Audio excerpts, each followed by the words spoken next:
Hi, welcome back once again. This is doctor Hadi here. आज second year के biology से एक बहुत ही लेंथी लेकिन कॉन्सेप्चुअल लेक्चर है।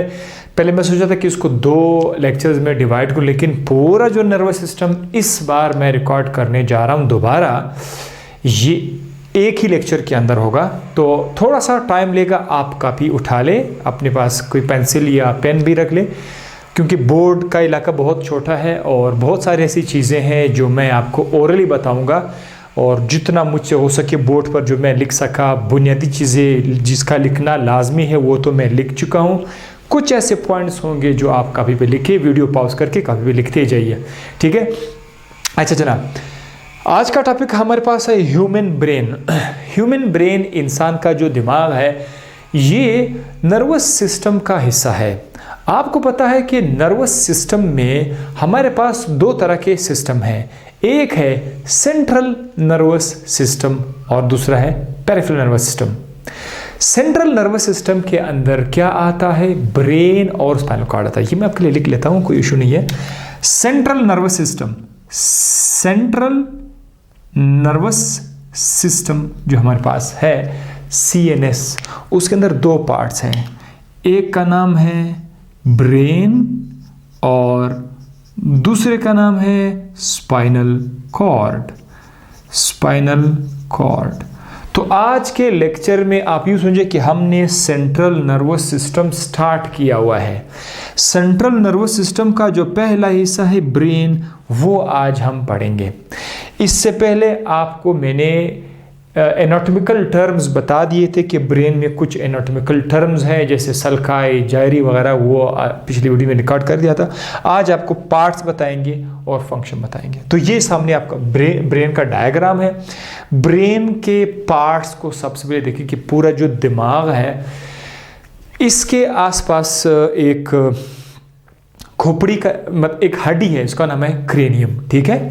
सो ये जो है आप इसे कैसे कहते हैं, ये वो हड्डी है क्रेनियम, राइट। हम लोग इसको यहाँ पे लिखेंगे CRANIUM। ये आपकी जो खोपड़ी है उसकी हड्डी है, ठीक है। हिफाजत किया हुआ है इस होलो स्ट्रक्चर को।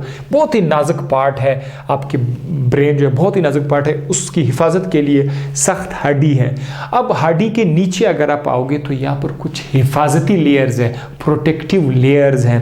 उनका नाम हम लोग देखेंगे। ये जो 3 पर्दे आप देख सकते हैं, 1 2 3, उस हड्डी के नीचे 3 पर्दे हैं। उन 3 पर्दों का नाम हम यहाँ पर कुछ इस तरह से लिख लेते हैं। 3 पर्दे हैं, एक जो कि फौरन हड्डी के बाद आएगा, दूसरा जो कि उसके बाद दूसरे नंबर पर आएगा, और थर्ड जो है जो आपके ब्रेन के ऊपर आएगा, ठीक है, ब्रेन के ऊपर आ जाएगा। तो हमने इसका नाम क्या देना है? इसका मैं नाम दिया है पिया मेटर। जो सबसे अंदर है उसका नाम है पिया मेटर, पिया मेटर। और जो दरमियान में है उसको क्या नाम देंगे? दरमियान में जो है उसका नाम है एराक्नाइड, एराक्नाइड मेटर, एराक्नॉइड मेटर। ये MCQ से बन सकते हैं कि दरमियान में कौन सा है, आखिर में कौन सा है, बाहर की तरफ कौन सा है, सबसे अंदर की तरफ। सबसे अंदर की तरफ पिया मेटर है, सबसे अंदर की तरफ, और सबसे बाहर की तरफ जो है वो है ड्यूरा मेटर। तो मैं यहाँ पर लिख लेता हूँ ड्यूरा मेटर। ये सबसे बाहर की तरफ है, आउटर है, ड्यूरा मेटर। ये आ गए हमारे पास 3 लेयर्स हमारे पास आ गए। इन 3 लेयर्स को मजमूई तौर पर हम क्या नाम देंगे? इन 3 लेयर्स को मजमूई तौर पर हम क्या नाम देंगे? मजमूई तौर पर इनका नाम है मेनिंजेस, मेनिंजेस, ठीक है। ये इनका नाम है, आपको पता होना चाहिए कि मेनिंजेस क्या है। इन 3 पर्दों को कहते हैं। और कभी कभी यहाँ पर इन्फेक्शन हो जाता है तो उस बीमारी का नाम है मेनिंजाइटिस। बस इस मेनिंजेस के साथ TIS आप लगा दें, मेनिंजाइटिस, तो उस बीमारी को हम कहते हैं। एक और मज़े की बात, ये जो आपको 3 पर्दे नज़र आ रहे हैं, इनमें से जो अंदर वाला पिया मेटर है और दरमियान में जो एराक्नॉइड मेटर है, इनके बीच एक किस्म का लिक्विड है, फ्लूइड पड़ा हुआ है। यहाँ पर एक किस्म का फ्लूइड है। ये फ्लूइड सारे ब्रेन के आसपास है, ठीक है। तो टाइम ज़ाया होगा अगर मैं सबको लिखूँ, तो यहाँ पर भी आप लिख सकते हैं, यहाँ पर, ठीक है। ये इस तरह से आप इसको कलर कर सकते हैं यहाँ पर, ठीक है, ये जो सबसे अंदर वाला पिया मेटर है और दरमियान में जो एराक्नाइड मेटर, इससे भी एमसीक्यूज बन सकता है कि जो फ्लूइड है वो कहाँ पर है, फ्लूइड किस दो पर्दों के दरमियान है, आप कंफ्यूज हो जाओगे। इसीलिए अभी से देखिए, दरमियान वाला जो एराक्नाइड मेटर है और अंदर का जो पिया मेटर है उधर उस वहाँ पर जो है ये लिक्विड पड़ा हुआ है। इस लिक्विड का नाम है सेरेब्रो स्पाइनल फ्लूइड, CSF। ये आपके ब्रेन को कुशनिंग इफेक्ट देता है, कुशनिंग इफेक्ट, ठीक है, कुशनिंग इफेक्ट मतलब अगर आप जंपे लगा रहे हैं तो ये ब्रेन के पार्ट जो बहुत नाजुक होते हैं, इसको इंजरी लग सकती है, इसको बचने के लिए, उस झटके से बचने के लिए कुशनिंग इफेक्ट देता है आपको, ठीक है, ये सेरेब्रोस्पाइनल फ्लूइड। और दूसरी बात, कभी कभी जब ब्रेन के अंदर कुछ बीमारी आ जाए तो उस बीमारी के लिए हम लोग कभी ये वाला पानी निकालते हैं मरीज़ की बीमारी को चेक करने के लिए, क्या है वो ब्रेन की बीमारी उसमें है या नहीं है। तो ये पानी निकाल कर हम लोग, जैसे कभी कभी आप किसी शख्स से खून निकालते हैं बीमारी की तशख़ीस के लिए, बीमारी को मालूम करने के लिए, बीमारी को डायग्नोस करने के लिए, इसी तरह दिमाग के कुछ डिजीज़ हैं जिसको फाइंड करने के लिए हम दिमाग का पानी निकालते हैं। दिमाग का पानी जो है वो है सेरेब्रोस्पाइनल फ्लूइड, CSF। ये था सरसरी, आपको मैंने बता दिया, मेनिंजेस भी बता दिया, CSF भी बता दिया। अब आते हैं ब्रेन के पार्ट्स की तरफ। हमारे पास जो ब्रेन है, अब देखो ये इतनी सारी बातें मैंने बिल्कुल लिखी हुई नहीं थी, मैंने कहा आप कॉपी उठाओ, उसको आप लोग लिखो, बिल्कुल बोर्ड पर आपको तक कुछ नज़र नहीं आएगा रिगार्डिंग CSF। इंसान का जो दिमाग है उसके 3 पार्ट्स हैं। Number 1 fore brain, mid brain, hind brain, ये 3 पार्ट्स हैं। Part number 1, part number 2, part number 3। मैंने क्या किया हुआ है आपकी आसानी के लिए कलर्स यूज़ किए हुए। फोर ब्रेन रेड कलर में है, मिड ब्रेन जो है वो ब्लू कलर में है और हाइंड ब्रेन जो है वो ग्रीन कलर में है। तो आपको यहाँ पर जो डायग्राम नज़र आ रहा है उसमें भी आपको कलर्स नज़र आएंगे। देखिए जहाँ जहाँ पर आपको रेड कलर नज़र आ रहा है उसको आप फोर ब्रेन का नाम दे दें। तो आप ज़रा आ जाइए, ये जितना भी रेड पार्ट आपको नज़र आ रहा है पूरा का पूरा, ये वाला जो रीजन आपको नज़र आ रहा है पूरा रेड में है, this is called what, this is called cerebrum, this is called what, cerebrum. ये पूरा का पूरा जो है ये मेरे पास सेरिब्रम है। तो मैं एक काम करता हूँ, बिल्कुल इसके अंदर जो है एक इस तरह की पट्टी में वो कर देता हूँ।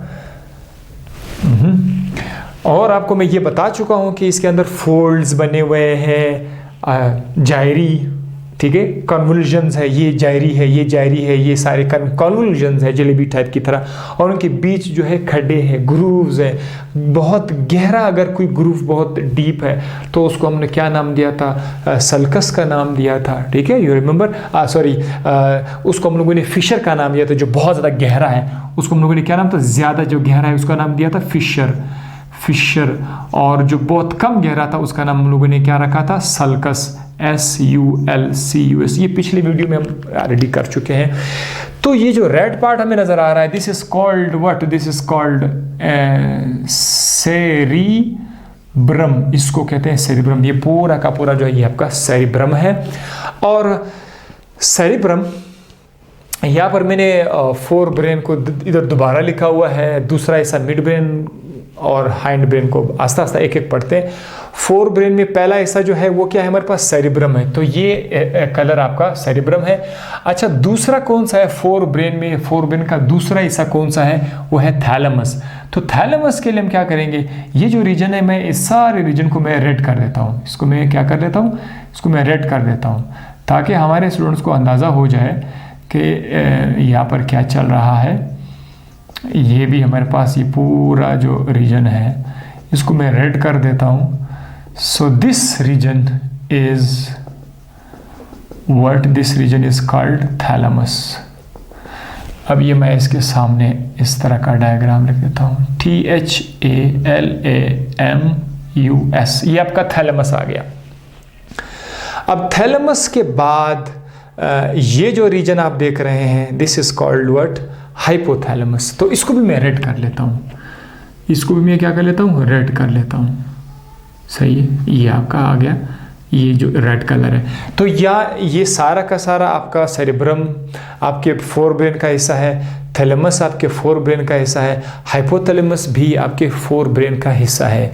इसके अलावा अगर आप देखें फोर ब्रेन में सेरेब्रम तो हो गया, थैलेमस हो गया, अब ये लिम्बिक सिस्टम क्या है ये भी मैं आपको बताऊंगा। इसको भी मैं रेड कलर देने की कोशिश करता हूँ।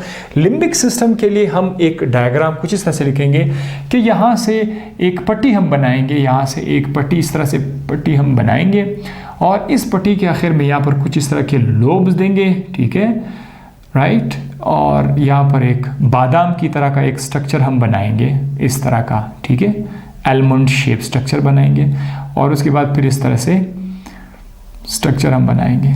तो ये जो अब आप स्ट्रक्चर देख रहे हैं ये आ जाएगा आपका लिम्बिक सिस्टम। लेकिन याद रखिएगा कि लिम्बिक सिस्टम में ये जो एक आलमंड शेप है बादाम स्ट्रक्चर, ये और ये दो जिसको हम लोग बोलते हैं हिपोकैम्पस और ये जो आपका थैलेमस है, हाइपोथैलेमस है, ये तीन के तीन हमारे पास क्या बनाएंगे, लिम्बिक सिस्टम बनाएंगे। लिम्बिक सिस्टम के लिए मैं एल लिख लेता हूँ कि कौन कौन सा जो है वो एल है। एक तो ये वाला जो है पार्ट नंबर 1 जो कि बादाम की तरह का एक स्ट्रक्चर है जिसको कहते हैं एमिगडाला। एमिगडाला कहाँ पर है, ये वाला जो है इसको मैं नंबर 1 यहाँ पर लिखता हूँ एमिगडाला, ये एमिगडाला है। उसके बाद क्या लिखा हुआ है, हिपोकैम्पस। तो ये जो दो चीज़ें आपको नज़र आ रही है यहाँ पर मैं 2 लिख लेता हूँ, ये जो नंबर 2 पर है, इन 2 पर जो है ये आपका हिपोकैम्पस है। और यहाँ पर मैं 3 लिख लेता हूँ, 3 मैं यहाँ पर लिख लेता हूँ। 3 पर कौन आ रहा है, 3 पर आ रहा है हाइपोथैलेमस। 3 पर कौन आ रहा है, हाइपोथैलेमस। तो ये 3 स्ट्रक्चर जो है मिल के ये करीब करीब जो आपको नज़र आ रहा है एमिगडाला, हिप्पोकैम्पस एंड हाइपोथैलेमस, ये 3 स्ट्रक्चर जो है ये हमारे लिए क्या बनाएंगे, लिम्बिक सिस्टम बनाएंगे। मैंने फिर भी कोशिश की कि इन सबको मैं रेड कलर दूं क्योंकि रेड कलर जो है हमारे पास 4 ब्रेन है। तो ये पूरा का पूरा सेरेब्रम ये आपके 4 ब्रेन का हिस्सा है, ये थैलेमस आपके 4 ब्रेन का हिस्सा है और ये जो 3 छोटे छोटे पार्ट्स हैं, part number 1, part number 2, part number 3, ये भी आपके 4 ब्रेन का हिस्सा है। लेकिन इन 3 छोटे छोटे पार्ट्स को कहते हैं लिम्बिक सिस्टम। अब ये लिम्बिक सिस्टम जब तक मैं स्टूडेंट्स को पढ़ाता रहता हूँ क्लास में तो वो पहले बहुत ज़्यादा कंफ्यूज थे कि ये लिम्बिक सिस्टम में समझ नहीं आता। तो इस डायग्राम में आपको बहुत ज़्यादा क्लियर हो गया होगा। कॉपी आपने उठाई होगी, कॉपी पर आपने ये सारा नोट किया होगा कि लिम्बिक सिस्टम किन किन स्ट्रक्चर को कहते हैं, उसका काम क्या बाद में देखते हैं। अभी तक मैंने ये नहीं बताया कि किस पार्ट का क्या काम है। हम फिलहाल ये देख रहे हैं कि ब्रेन के कौन कौन से पुर्जे हैं, कौन कौन से क्या क्या नाम है उनका। तो यहाँ तक फाइनली 4 ब्रेन आपका ख़त्म हो गया। ब्रेन के 3 पार्ट्स है, पहला 4 brain, mid brain, hide brain. 4 brain सबसे ज़्यादा जंजाली था और वो यहाँ पर आके ख़त्म हो गया। ये है आपका सेरेब्रम नंबर 1, नंबर 2 थैलेमस, ये आपका थैलेमस है और 3rd पर क्या है, लिम्बिक सिस्टम। ये जो 3 पार्ट्स आपके लिम्बिक सिस्टम हो गए। 4 ब्रेन हुआ ख़त्म। अब हम लोग आ जाते हैं मिड ब्रेन की तरफ। मिड ब्रेन को मैंने किस कलर से लिखा हुआ है, ब्लू कलर से लिखा हुआ है। तो ये देखो, ये जो ब्लू कलर आप देख रहे हैं ना, ये आपका मिड ब्रेन है। अब आपको समझ आ गया होगा कि this is what, this is MB, mid brain, this is your mid brain. उसमें और कोई स्ट्रक्चर नहीं, बड़ा प्यारा, बड़ा आसान सा, इतना छोटा सा डायग्राम है, आप लोग लिख भी सकते हैं मिड ब्रेन का। उसके बाद क्या है, हाइंड ब्रेन। तीसरा जो दिमाग का जो तीसरा हिस्सा है वो है हाइंड ब्रेन। हाइंड ब्रेन के साथ कलर आप देख सकते हैं, कौन सा कलर मैंने यूज़ किया हुआ है, ग्रीन कलर यूज़ किया हुआ है। तो आपको जहाँ जहाँ को ग्रीन कलर नजर आ जाए वो आपका हाइंड ब्रेन है। तो हाइंड ब्रेन में आप देख सकते हैं कि मिड ब्रेन के फौरन बाद नीचे एक बल्ब लाइक स्ट्रक्चर आपको नजर आएगा। ये जो मैंने इसको ज़्यादा कलर नहीं किया हुआ है, दिस वन यहाँ तक ये दिस वन, इसको कहते हैं पंस, इसको कहते हैं पंस।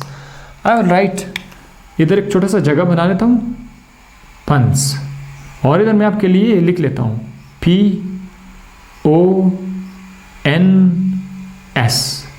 ये आपका पंस है। पंस के बाद एक और पट्टी आपको नजर आ रही है, this is called what, medulla oblongata. इसको क्या बोलते हैं, medulla MO oblongata, medulla oblongata. ये है हाइंड ब्रेन का पहला हिस्सा पंस है, दूसरा हिस्सा क्या है, मेडुला ऑब्लांगेटा, मेडुला ऑब्लांगेटा ये है, और थर्ड पर क्या है, cerebellum. It is not cerebrum, it is cerebellum. ये पंस के पीछे जो एक लीफ की तरह का फोल्डिंग जिसमें भी है, काफी ज्यादा सेरिब्रम के साथ थोड़ा मिलता जुलता है, इसको कहते हैं सेरिब्यूलम। तो ये 3 पार्ट्स हमारे पास आ गए। These 3 parts are collectively called as the hind brain. तो हाइंड ब्रेन तो हो गया, मिड ब्रेन भी हो गया, फोर ब्रेन भी हो गया, स्ट्रक्चर्स हमारे जहन में आ गया। फंक्शन पे जाने से पहले मैं आपको बताऊंगा कि ब्रेन स्टेम क्या चीज़ है। ब्रेन स्टेम दरअसल, अब आप देखें, यहां से लेकर यहां तक जो स्ट्रक्चर आपको नजर आ रहा है, दिस पट्टी है जो जिसमें ब्लू और ग्रीन पट्टी है, ब्लू और ग्रीन पट्टी है, this is called the brain stem. अब इसके अंदर 3 पार्ट्स आ रहा है, mid brain, pons, medulla oblongata. तो क्या लिखेंगे, mid brain, mid brain, mid brain, pons, medulla oblongata, medulla oblongata, ये सबको आपस में प्लस करो, इससे बनेगा ब्रेन स्टेम। तो अच्छा, ये भी हो गया, सेरेब्रोस्पाइनल फ्लूइड भी हो गया, स्ट्रक्चर भी हो गया। अब हम लोग आते हैं इसकी फंक्शन की तरफ। फंक्शन भी आप लोग जल्दी से लिखते जाए, कुछ मैंने लिखे हुए, कुछ आप लोग लिख भी सकते हैं। सबसे पहले हम आते हैं फोर ब्रेन के काम की तरफ। फोर ब्रेन के जो फंक्शंस है, मैंने कोशिश की उसके सामने पॉइंट्स लिखे हुए थे। फोर ब्रेन का जो पहला हिस्सा है सेरिब्रम, आप जरा डायग्राम में भी आप देख सकते हैं, काफी बड़ा हिस्सा है, इसीलिए हम लोग पहला पॉइंट क्या लिखेंगे सेरिब्रम के साथ, it is the largest part of the brain, सबसे बड़ा हिस्सा है ब्रेन का। नंबर 1 ये पॉइंट क्लियर हो गया, लार्जेस्ट पार्ट। दूसरा है इसके 2 लोब्स हैं, इसके 2 पार्ट्स हैं। मतलब अगर आप इंसान की इस खोपड़ी को, यहाँ से हड्डी को हटाएं तो आपको जब इस तरह नजर आएगा, ठीक है, तो इसके अंदर 2 लोब्स होंगे। ये जो सेरिब्रम है, ऊपर से देखोगे तो उसके 2 लोब है, ये है लोब 1, ये है लोब 2, लोब 1, लोब 2। इन 2 लोब्स को सेरिब्रल हेमिस्फीयर कहा जाता है। क्या कहा जाता है, सेरिब्रल हेमिस्फीयर, सेरिब्रल हेमिस्फीयर इनको कहा जाता है। ये एक इस तरह का वाला, ये वाला साइड जो है, ये आपका लेफ्ट सेरिब्रल हेमिस्फीयर है और ये आपका राइट सेरिब्रल हेमिस्फीयर है। दूसरी बात, जो आपका राइट सेरिब्रल हेमिस्फीयर है, ये आपकी जिस्म का लेफ्ट पार्ट कंट्रोल करता है, और जो आपका लेफ्ट ब्रेन का हिस्सा है, ये आपके राइट पार्ट को कंट्रोल करता है। ये पॉइंट आप मैंने बोर्ड पर नहीं लिखा, कभी भी लिख सकते हैं कि the right part, the right cerebral hemisphere control the left part of the body and the left cerebral hemisphere control the right part of the body. ठीक है, ये इसके कंट्रोल में है। नंबर 1 ये हो गया। अच्छा, इन 2 लोब्स के बीच एक पट्टी है, इन 2 लोब्स के बीच न्यूरॉन्स की एक पट्टी है, न्यूरॉन्स की एक पट्टी है, नर्व्स की एक पट्टी है। उस पट्टी, यानी आप कह सकते हैं कि वो 2 लोब्स आपस में मिले हुए हैं, आपस में एक किस्म के पट्टी ने इनको आपस में मिलाया हुआ है। ये जो पट्टी है, इसका नाम क्या है, इसका नाम है कॉर्पस कैलोसम, कॉर्पस कैलोसम।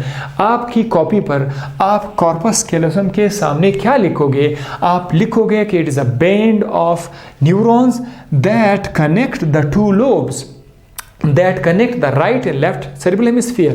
ये आप उसके सामने खुद लिखोगे, ठीक है, कॉर्पस।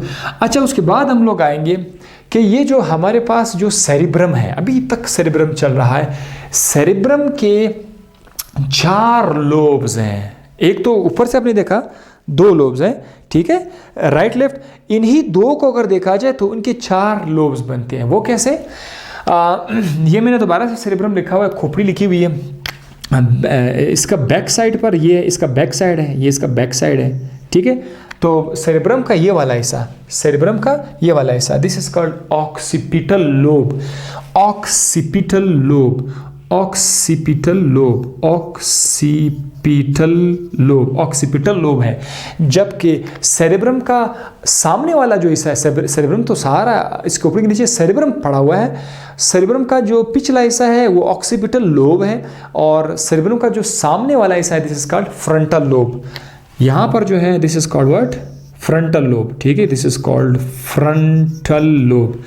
अब रिमेनिंग दो लोब जो हैं वो मैं आपको बोर्ड पे नहीं समझाऊंगा, वो मैं आपको ऐसे डायरेक्ट बताऊंगा। रिमेनिंग दो लोब जो है, this is called temporal lobe and this is called as parietal lobe. याद रखिए, जब मैंने इंसान की खोपड़ी के अंदर हड्डियों का नाम बताया था, तो खोपड़ी के जो हड्डी के नाम थे उनमें से फ्रंटल बोन था, ऑक्सीपिटल बोन था, और यहाँ पर जो था टेम्पोरल बोन था, और यहाँ पर पैरेटल बोन था। तो भाई टेम्पोरल बोन के साथ जो सेरेब्रम है वो टेम्पोरल लोब है, और पैरेटल बोन के साथ जो सेरेब्रम है उसको कहते हैं पैरेटल सेरेब्रम, पैरेटल लोब। तो ये 4 लोब आ गए। लोब नंबर 1 2 3 4 ये आ गए 4 लोब्स आ गए आपके सेरेब्रम के अंदर। सेरेब्रम के अंदर फंक्शन के एतबार से एनाटॉमी के एतबार से नहीं, फंक्शन के एतबार से 3 एरियाज है, 3 इलाके हैं ये जो आपका सेरेब्रम है, और बहुत सारे एक्टिविटीज़ इसके अंडर आते हैं। वो है 3 एरियाज में से एरिया नंबर 1 सेंसरी एरिया, ये आपका सेरेब्रम है, इसके अंदर 3 एरियाज हैं। ये है आपका सेंसरी एरिया, ये है आपका मोटर एरिया, और ये है आपका एसोसिएशन एरिया। ये 3 एरियाज हैं। जो सेंसरी एरिया है ये आपके जिस्म में जो सेंसरी ऑर्गन्स हैं, जैसे कि स्किन है, आँख है, कान है, ज़बान है, नाक है, ये जो सेंसरी जो इंफॉर्मेशन आते हैं उनको कहाँ पर कंट्रोल किया जाता है, उनको इस लोब से जाके कंट्रोल किया, यानी इस लोब की मदद से पता चल जाता है कि इसका जायका क्या है, इसकी स्मेल क्या है, ये टच कैसा था, ठीक है। ये जो सेंसेस है वो यहाँ पर आते हैं, सेंसरी इंफॉर्मेशन, ये सेंसरी एरिया है। इसी तरह दूसरा जो एरिया है वो कौन सा है, वो है एसोसिएशन एरिया। एसोसिएशन एरिया ये आने वाले मालूमात, जो भी मालूमात आपकी बॉडी से आ रहा है, कहीं से भी कोई भी इंफॉर्मेशन आ रहा है, नर्व इम्पल्स आ रहा है, ज़ाहिर है उनको ये एनालाइज करते हैं। आपको पता है एनालाइज में तो चेक करते हैं कि इसको कहाँ पे जाना है और ये किस तरह की इंफॉर्मेशन आ रहा है, एनालाइज करते हैं इसको, ठीक है। ये आपका एसोसिएशन एरिया है। थर्ड जो है वो मोटर एरिया है। मोटर एरिया ना तो रिसीव करते हैं और ना इसमें सेंस का कोई वो है, ये क्या करते हैं, ये मस्कुलर मूवमेंट्स में इसका बहुत बड़ा किरदार है, कंट्रोल करते हैं मूवमेंट को। जैसे कि आप टाइपिंग करते हैं ना, तो टाइपिंग में आपकी उंगलियां किस तरतीब से आप मोबाइल पे टाइप करते हैं, मैसेज लिख रहे थे, आपकी उंगली आपके दिमाग के हिसाब से इस बटन को प्रेस करते हैं, उसको आप जब लिखते हैं hello how are you, where are you, ठीक है, आप उंगलियों से, तो ये जो उंगलियों का जो मूवमेंट है this is called motor control. Eyes movement is motor control. ज़बान किस अंदाज से, किस खूबसूरत अंदाज से ज़बान, हम और अब तो वैसे इस बारे में कभी सोचते भी नहीं है, ज़बान किस अंदाज से आगे पीछे इधर उधर होके अल्फाज बनाते हैं। आप एक बार ये जो मेरे स्पेशल स्टूडेंट्स है, मैं कभी कभी उसको लेक्चर के आखिर में कभी बात बताता हूँ, लेकिन आज ये बात मेरे जहन में अभी आई कि आप एक बार ज़बान को पकड़ के फिर बात करके दिखाएं, आप बात नहीं कर सकते हैं। इस वक्त आप मुझे सुन रहे हैं, जितने भी अल्फाज आपको सुनाई दे रहे हैं, ये जितने भी अल्फाज आपके दिमाग को टच कर रहे हैं, कान को टच करके दिमाग की तरफ आ रहे हैं, ये इस ज़बान की मदद से। ज़बान को दिमाग कंट्रोल कर रहा है, दिमाग ज़बान को आगे पीछे करके उसको अल्फाज दे रहे हैं। अगर दिमाग का कंट्रोल ख़त्म हो जाए, एक तो ज़बान मूव नहीं करेगा, अगर वो कंट्रोल हो लेकिन वो डिस्टर्ब कंट्रोल हो तो उल्टी पुल्टी बातें बाहर आना शुरू हो जाएंगी। आपके जिस्म में किस खूबसूरत अंदाज से कंट्रोल सिस्टम रखा गया है, और मेरे स्टूडेंट्स और कुछ और यहाँ पर लोग, यहाँ पर इस दुनिया में कुछ लोग कहते हैं कि ये तो मेरा अपना जिस्म है। यार खुदा क्यों मानो, आपका कैसे आपका लगता है ये सिस्टम कभी आपने खुद ही रखे हुए, आपने खुद ही इंस्टॉल किया? भाई ये जिस्म तुम्हारा नहीं है, ये किराए का है, ठीक है, ये गिवन है, ये आपको दिया गया है एक पर्पज़ के लिए। इस खूबसूरत फिजियोलॉजी को देखकर इंसान के जहन में क्यों ये बात नहीं बैठती कि ये जो जिस्म है ये मुझे दिया गया है, ये मेरा नहीं है कि मैं इसको जैसे चाहूँ उसी अंदाज से इस्तेमाल करूँ। और इन पर एक बार आप रात सोते वक्त आप गौर कर लीजिए, मैं बोलता हूँ तो मुझे बोलने में मेरा ज़बान कैसा मेरा साथ देता है, उससे आपको अपनी ज़िंदगी का मकसद भी आपको मिल जाएगा। कि मैं असल में क्या हूँ। तो बहरहाल मोटर एरिया कंट्रोल करते हैं टाइपिंग को, प्लेइंग को, डेलिकेट वर्क जो बहुत सारे एथलीट्स लोग जो एथलीट कितने अंदाज से जो है वो स्पोर्ट्स गेम खेलते हैं, सब के सब में जो है ये मोटर एरिया शामिल है। फाइनली सेरिब्रम यहाँ पर आकर ख़त्म हो गया। कॉपी आपने उठाई होगी, उस सेरिब्रम के जितने भी फंक्शन है वो आपने लिख लिए होंगे। सबसे ज़्यादा जंजाली काम सेरिब्रम में था, बाकी में इतना ज़्यादा जंजाली काम नहीं है, वो बहुत आसान है। तो भाई अब आते हैं थैलेमस की तरफ। थैलेमस आपके फोरब्रेन का दूसरा हिस्सा है। थैलेमस काम करता क्या है, ये जो सेंसरी इंफॉर्मेशंस को मैं यहाँ पर यहाँ पर एक डायग्राम आपके लिए लिख लेता हूँ। जितने भी सेंसरी इंफॉर्मेशन आ रहे हैं देखने के, सूंघने के, सुनने के, माँ सिवाय सूंघने वाले की, तो एक्सेप्शनल इसमें कभी एमसीक्यूज आ भी आएगा।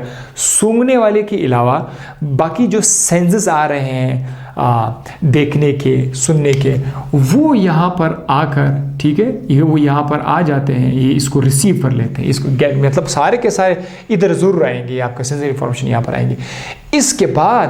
इसके बाद उनको चैनलाइज कर देते हैं। इसके बाद उनको आपका जो सेरिब्रम के जो एरियाज़ है, सेरिब्रम के अंदर जो सेंसरी एरियाज़ है, उन सेंसरी एरियाज़ में जाकर ये उसको चैनलाइज करते हैं। तो मतलब बिफोर कि वो मालूमात आपके सेरिब्रम में जाए, ये जो आपका थैलेमस है ये उन तमाम के तमाम मालूमात को कैच करके, रिसीव करके, उसको प्रॉपर शेप देकर उनको फिर अपने अपने इलाके तक पहुंचा देते हैं, क्योंकि इनका असल इलाका तो सेरिब्रम में है, इसलिए वहाँ पे जाएंगे। तो ये थैलेमस का काम है, ठीक है। Thalamus receive the sensory information except smell and send it to the particular areas in the cerebrum. ये आ गया थैलेमस का काम। थैलेमस बहुत आसान था। लिम्बिक सिस्टम क्या करते हैं? लिम्बिक सिस्टम मैं आपको बता चुका हूं कि लिम्बिक सिस्टम में क्या क्या है। लिम्बिक सिस्टम जो है इसके अंदर 3 पार्ट्स हैं, एमिगडाला, हिप्पोकैम्पस एंड हाइपोथैलेमस। ये जो पहला हिस्सा है जो मैंने कहा था बादाम की तरह का स्ट्रक्चर, इसे कहते हैं एमिगडाला। ओवरऑल जो लिम्बिक सिस्टम है ये एहसासात का जगह है। जो फीलिंग्स हमारे दिल में आते हैं, मोहब्बत की फीलिंग्स हो, नफ़रत की फीलिंग्स हो, फीलिंग्स तो सबको पता है कि क्या होती हैं, वो फीलिंग्स का सबसे बड़ा सेंटर है लिम्बिक सिस्टम। अगर मैं आपको शॉर्टकट में बताऊँ, अगर आप ज़्यादा टाइम नहीं लेते तो लिम्बिक सिस्टम ये है। अब लिम्बिक सिस्टम के अंदर जो पहला हिस्सा है एमिगडाला, एमिगडाला के साथ मैंने दिल का निशान रखा हुआ है, ठीक है, ये दिल आशिकाना। लेकिन ज़रूरी नहीं है कि ये सिर्फ लव जो फीलिंग्स है, मोहब्बत की फीलिंग्स है वो इसमें आती हैं, बल्कि इसमें नफ़रत का फीलिंग भी इसी सेंटर के अंदर होता है। जब आप इंतकाम लेते हैं, कोई बंदा कोई बदला लेना चाह रहा है, बदले का जो इंतकाम है वो भी इसके अंदर है एमिगडाला, ठीक है। खेल के दौरान जो जज्बा आपके अंदर जो है वो उभरता है वो भी यहाँ पर इसके अंदर है, एमिगडाला से कंट्रोल होते हैं। और सेक्सुअल प्लेजर जो एक खुशी मिलती है सेक्सुअल प्लेजर की, वो भी यहाँ से कंट्रोल होती है, ठीक है। And then we have hippocampus. Hippocampus जो है वो ज़ाहिर है इस पार्ट्स को कहते हैं। हिप्पोकैम्पस जो है ना ये आपकी मेमोरी बनाते हैं, जैसे मेमोरी, शॉर्ट टर्म मेमोरी अभी आपको याद रहता है कुछ देर के लिए, लॉन्ग टर्म मेमोरी जो चीज़ें आपको बहुत ज़्यादा अरसे तक याद रहती है, this is long term memory. तो मेमोरी में इन दोनों का हिस्सा है, हिप्पोकैम्पस का हिस्सा है। और याद रखिए कि जो लोग स्मोकिंग करते हैं, नशे करते हैं, बड़े बड़े जो नशे करते हैं, नशा जो है वो अक्सर टारगेट करते हैं आपके लिम्बिक सिस्टम को, तो लिम्बिक सिस्टम को ज़्यादा टारगेट करते हैं। हाइपोथैलेमस क्या करते हैं? हाइपोथैलेमस यहाँ पर नीचे जो आप देख रहे हैं हाइपोथैलेमस, यानी आप देख रहे हो, आप बोलोगे कि ये जो तीसरे नंबर के साथ कोई चीज़ लटका हुआ ये क्या है? ये मटर के साइज़ के बराबर पिट्यूटरी ग्लैंड है। पिट्यूटरी ग्लैंड को मैं ऑलरेडी डिस्कस कर चुका हूँ, तो आपका पिट्यूटरी ग्लैंड जो है वो इस वक्त हाइपोथैलेमस के साथ अटैच है। हाइपोथैलेमस क्या कंट्रोल करता है? ये भूख को कंट्रोल करता है। जब आपको भूख लगता है, आपको नींद आती है, आपको प्यास आता है, ठीक है। बॉडी टेम्परेचर भी ये कंट्रोल करता है। बॉडी टेम्परेचर अगर कम हो गया है तो उसको वापस नॉर्मलाइज करता है, अगर बहुत ज़्यादा हो गया तो भी उसको नॉर्मलाइज करते हैं। वाटर बैलेंस, पानी में जिसमें पानी की कमी हो जाती है तो ये हाइपोथैलेमस उसको जो वो उसको बस नॉर्मलाइज कर लेते हैं, अगर ज़्यादा हो गया तो कम कर देते हैं। और फीमेल के अंदर जो माहाना मेंसेस का साइकिल आता है वो भी इसके अंडर है। और साथ ही साथ हाइपोथैलेमस वो वाहिद स्ट्रक्चर है जो नर्वस सिस्टम को इसका एंडोक्राइन सिस्टम के साथ कनेक्ट करता है। आपको पता है कि दो तरह के सिस्टम है, एक एंडोक्राइन एक नर्वस सिस्टम है। नर्वस सिस्टम और एंडोक्राइन सिस्टम को बीच में जो लिंक स्ट्रक्चर है वो है आपका हाइपोथैलेमस। इस रिगार्ड से ये बहुत ज़्यादा स्पेशल है हाइपोथैलेमस, क्योंकि आप कह सकते हैं कि हाइपोथैलेमस ही वो वाइड स्ट्रक्चर है जो नर्वस सिस्टम का हिस्सा भी है, एंडोक्राइन सिस्टम का हिस्सा भी है। ठीक है, हाइपोथैलेमस। और अगर आप एक बार एंडोक्राइन सिस्टम में जाओ, जो मैंने लेक्चर रिकॉर्ड किया एंडोक्राइन सिस्टम पर, वहाँ पर आपको पता चल जाएगा कि हाइपोथैलेमस का क्या किरदार है। चले जनाब, हम नेक्स्ट पे जाते हैं। आपका फोर ब्रेन फाइनली ख़त्म हो गया, फंक्शन भी हो गया, स्ट्रक्चर भी सारा का सारा हो गया। मैं हट जाता हूँ, आप लोग लिख भी सकते हैं। And then we come to the mid brain. Mid brain की तरफ आते हैं। मिड ब्रेन एक छोटा सा स्ट्रक्चर है, इंसानों के अंदर काफ़ी रिड्यूस हो गया, बहुत छोटा हो गया है। इसका काम भी बहुत सिंपल है। इसका काम क्या है, ये एक रिले स्टेशन। अभी रिले स्टेशन, वो जब मैं एफएससी में था तभी मैं बुक्स में ये लफ्ज़ बहुत ज़्यादा होता था। मैंने कहा था कि यार रिले क्या है, ये रेलवे है, पता नहीं क्या है। भाई रिले का मतलब ये है कि आपके पास कोई स्ट्रक्चर है, उस पर आपने बहुत सारे कोई धागे रखे हुए हैं, कोई रास्ता बनाया हुआ कि उस पर बहुत सारे स्ट्रक्चर चले जाए, मूव करें।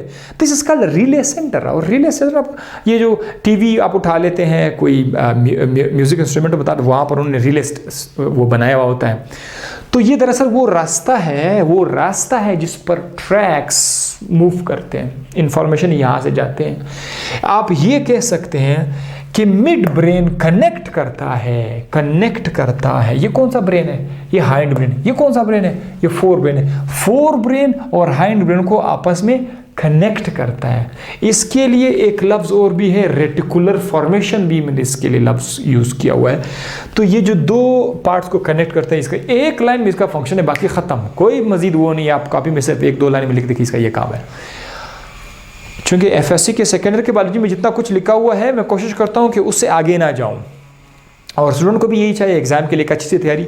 हाइंड ब्रेन के अंदर अब हमारे पास तीन पार्ट्स है। Number 1 medulla oblongata, pons and cerebellum.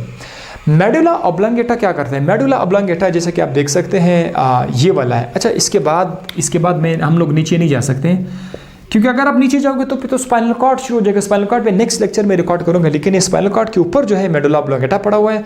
Medulla oblongata automatic functions, जैसे कि सांस लेते हैं, सांस का कुछ हिस्सा सम टाइम वॉलंटरी होता है, आपके इख्तियार में होता है, लेकिन कभी कभी ये इनवॉलंटरी होता है। तो इसका जो इनवॉलंटरी हिस्सा है वो ये कंट्रोल करता है मेडुला ऑब्लोंगेटा। दिल की धड़कनें, जब आपका दिल धड़क रहा है, ब्लड प्रेशर जो कि वो ऑटोमेटिक है, हमारे बस में नहीं है, तो वो भी मेडुला ऑब्लोंगेटा कंट्रोल करते हैं।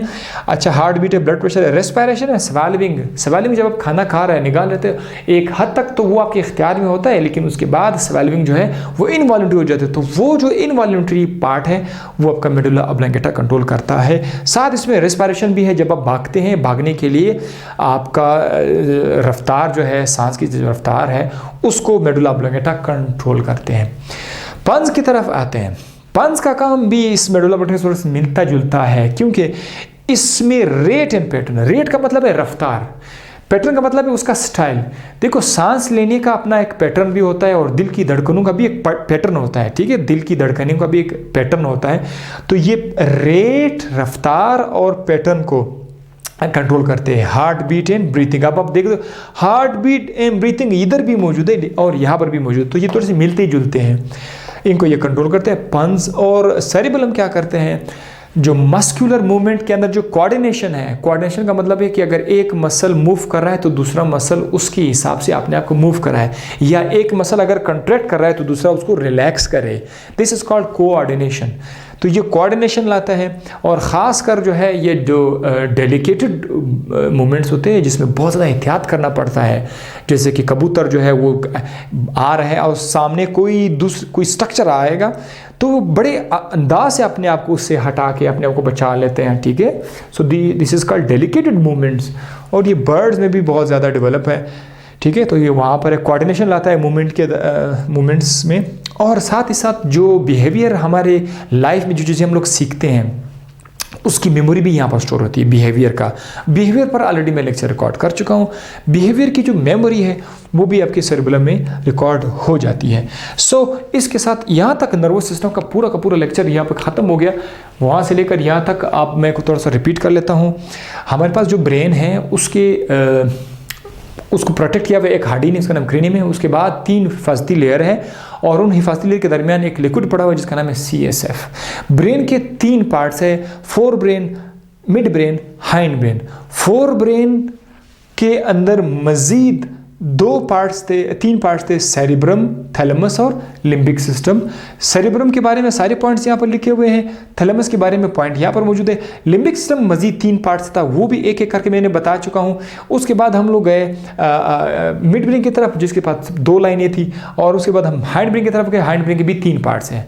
3 पार्ट्स में से कौन कौन से हैं? ये और ये 3 पार्ट्स हाइंड ब्रेन के हैं। और कहाँ कहाँ पर मौजूद है, कौन कौन सा रोल है, वो भी मैंने बता दिया। साथ साथ आपको ब्रेन स्टेम भी मैंने बता दिया और CSF के बारे में मैंने आपको बता दिया। आई थिंक इंशाल्लाह इसमें कुछ भी नहीं रह गया होगा, सारा का सारा लेक्चर आपको दे दिया। ये एक अपडेटेड लेक्चर था जो कि मैंने 2 साल बाद दोबारा मैंने रिकॉर्ड किया। आपसे मुलाकात होगी नेक्स्ट वीडियो में, तब तक के लिए अपना ढेर सारा ख्याल रखिएगा और जो मैंने एक मैसेज इस वीडियो में दिया था उस पर गौर किया करेगा। दुआ में याद रखिएगा। अल्लाह हाफिज़।